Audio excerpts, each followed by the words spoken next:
লিটন কুমার দাস যে কথাটা আসলে বলেছেন যে গোমরা মুখে থেকে নয়, এবার থেকে হাসি মুখেই দেখা দেবেন লিটন কুমার দাস, সেই সঙ্গে অফ ফর্ম কাটিয়ে হাসাবেন নিজের ব্যাটটাকেও জানিয়েছেন তিনি নিজেই। বললেন ভয়ডরহীন ক্রিকেট খেলতে পারলে বিশ্বকাপে ভালো সুযোগ আছে বাংলাদেশে। প্রশংসা করেছেন নাজমুল হোসেন শান্তর অধিনায়কত্বের, তবে নিজের সামর্থ্য অনুযায়ী পারফর্ম করতে না পারার আক্ষেপ সঙ্গী এই উইকেট রক্ষক ব্যাটারের। খারাপ সময় স্ত্রী সঞ্চিতা দাস তাকে সহায়তা করেছেন বলে জানালেন লিটন। সিলন ফ্যামিলি ব্লেন্ডের কড়ালিকার আর সতেজ সাদের পারফেক্ট ব্লেন্ডে স্বপ্নেরা মিলুক টানা। 2022 টি-20 বিশ্বকাপে ভারতের বিপক্ষে 27 বলে 60 রানের সেই ইনিংসের পর থেকেই যেন নিজেকে হারিয়ে খুঁজছেন লিটন দাস। এই ফরম্যাটে সবশেষ 10 ইনিংসে নেই কোনো 50।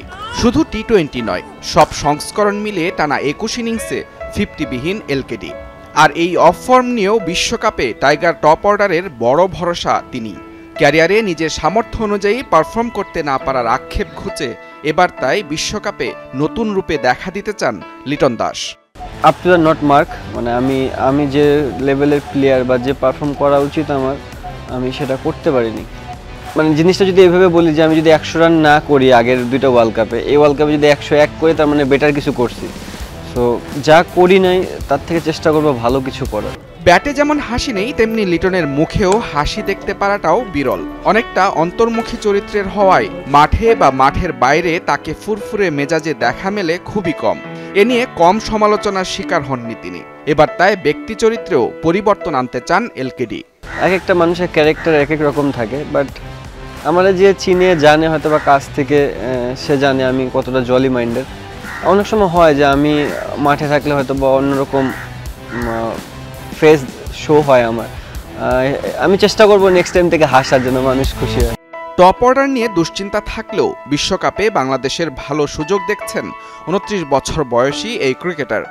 ওয়ার্ল্ড কাপে একটা আলাদা প্রেশার থাকবে, এটা নো ডাউট সব টিমেরই থাকে। সো আমার কাছে মনে হয় আমরা যদি খুব ভালো ক্রিকেটটা খেলতে পারি এবং ক্রিকেটের ভাষা যেটা বলে যে একদম কাম অ্যান্ড কুল থাকে যদি ক্রিকেটটা খেলা যায়, ফেয়ারলেস ক্রিকেট, কোনো কিছু আউটকাম নিয়ে না চিন্তা করে ক্রিকেট খেলা যায়, আমার মনে হয় আমাদের খুবই ভালো একটা চান্স আছে। একসময় বাংলাদেশের ভবিষ্যৎ অধিনায়ক ভাবা হতো লিটনকে। তার স্বল্প সময়ের নেতৃত্বে ভালো ফলও পেয়েছিল টাইগাররা, কিন্তু হঠাৎ নিজেকে গুটিয়ে নেয় দায়িত্বভার পড়ে নাজমুল শান্তর কাঁধে। অনেকদিন পর তার হাতে 3 ফরম্যাটে একটা দায়িত্ব আসছে, তো আমার ওভারঅল ওরে দেখার যা দেখতেছি তাতে মনে হচ্ছে ও ইমপ্রুভিং। স্বাভাবিক, আপনার যে কোনো মানুষের ইমপ্রুভমেন্টের শেষ নেই এবং সে খুব ভালো করতেছে। ক্যারিয়ারে খারাপ সময়ে যখন চতুর্মুখী সমালোচনা, তখন প্রেরণা হিসেবে কাদের পাশে পান সেটিও জানালেন লিটন দাস। সবচেয়ে যে বড় আমার কাছের মানুষ হচ্ছে আমার ওয়াইফ, অলওয়েজ আমাকে সাহস দেয়, তো এর থেকে আর বড় কিছু লাগে না। মুজরাবিন তারেক, যমুনা স্পোর্টস।